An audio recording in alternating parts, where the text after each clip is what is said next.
నా శిరోజాల అందానికి కారణం ఈ కొబ్బరి నూనె. నా కురుల లెక్కనే మీరు కూడా కావాలనుకుంటే మీరు కూడా కొనుక్కోండి ఈ కొబ్బరి నూనె. నేను మస్తుగా క్రికెట్ ఆడుతున్నానంటే గ్రౌండ్లోకి వచ్చేటప్పుడు గిలాసుడు గీ జ్యూస్ తాగి వస్తా అని ఈ ఒక్క చిన్న ముక్క చెప్తే చాలు టీవీలో ఫుల్లు గిరాకీ పెరుగుతుంది కంపెనీలకు. అట్లనే గిడో వస్తువు కిల్వ పెరిగే ఉద్యమం నడుస్తున్నదట. అరుచుకోవాలి కదా మరి రాండ్రి. కేటీఆర్ సార్ పుణ్యం అని తెలంగాణలో చెప్పులకు ఏమో గిరాకీ వచ్చిందిలా. గదే లంచం అడిగిన వాళ్ళని చెప్పుతోటి కొట్టమన్నాడు కదా మొన్న.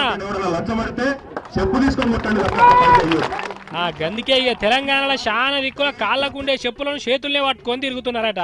ఇక కాంగ్రెస్ పార్టీ పొన్నం ప్రభాకర్ అన్న అయితే చెప్పు చేత పట్టి చెయ్యి గుర్తు పవర్ చూపెడతాను అంటున్నాడు. లంచం అడిగేటోని చూపెడతా, ఎవరిని తరిమి కొడతావో చూపెట్టు, ఈ చెప్పు రెడీ ఉన్నది బిడ్డ, ఎవరిని కొట్టాలో మేము లిస్ట్ ఇస్తా, లిస్ట్ నువ్వు అడ్వైజ్ చేస్తా, వాళ్ళ ప్రకారంగా కొడతాం. ఓర్ని కథగాల కదనే, నీ దగ్గర లంచం అడిగేటోళ్ళ లిస్ట్ ఉంటే పోయి టప్ప కొట్టకపోయినావు. ఆగబడితే అప్పుడు కేటీఆర్ సార్ పేరు చెప్పనుంచి ఇప్పుడుకి మైకుల ముంగడికి వచ్చి చెప్పు చూపెట్టబడితివి.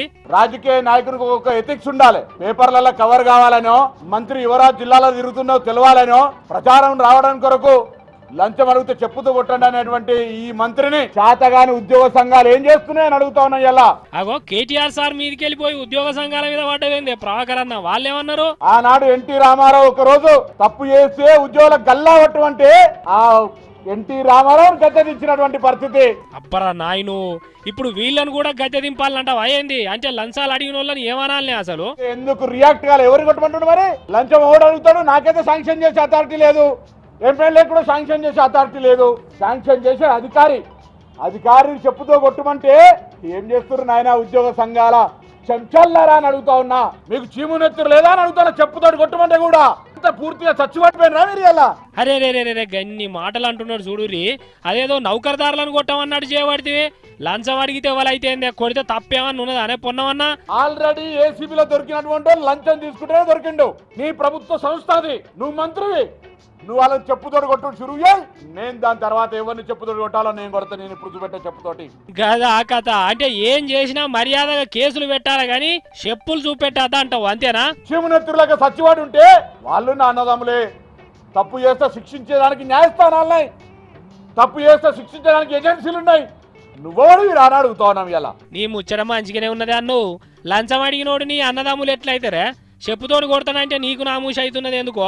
ఇగో చెప్పుతోటి కొట్టాల్సి వస్తే ముందుగా సీఎం కార్యాలయంలో ఉన్నటువంటి పైరేవికారులను చెప్పుతోటి కొట్టు. సీఎం కార్యాలయం ఆధారంగా కమిషన్ల పేరు మీద, ఉద్యోగాల పేరు మీద, కాంట్రాక్ట్ల పేరు మీద కలెక్షన్ జరుగుతున్నటువంటి మాట వస్తే నువ్వు ఎవరిని మొదలు చెప్పు దెబ్బ కొడతావో నీకే తెలియదు. ఇంటున్నావా కేటీఆర్ సారు? ఒక్క డబుల్ బెడ్రూమ్లనే కాదు, ఏ నైనా లంచాలు అడిగినోని చెప్పుతోటి కొట్టు అంటే అటు చేయించరా. లేకపోతే ఇగో పొన్నం ప్రభాకర్ అన్న సారాసొంటోళ్ళు చెప్పులు పట్టుకొని తిరుగుతున్నారు అధికార పార్టీ పరువు తీయనీకి. ఇంకా హనుమంతన్న చూడు ఏమంటున్నాడు. నేను కూడా ప్రజలకు ఒక పిలిపిస్తున్నా. ప్రజలకు అబద్ధాలు చెప్పి మోసం చేసిన వాళ్ళని కూడా ప్రజలు చెప్పుతోటి కొట్టుమంటున్నా. ఎందుకంటే కేటీఆర్ గారే చెప్పుతోడు కొట్టుమన్నాడు అవినీతి చేసినోని. అవినీతి కంటే పెద్ద మోసం ఇది. 420 నీ చెప్పుల కోసం చల్లకుండా ఎట్నుంచి తిరుగుతున్నదో చూడు కథ.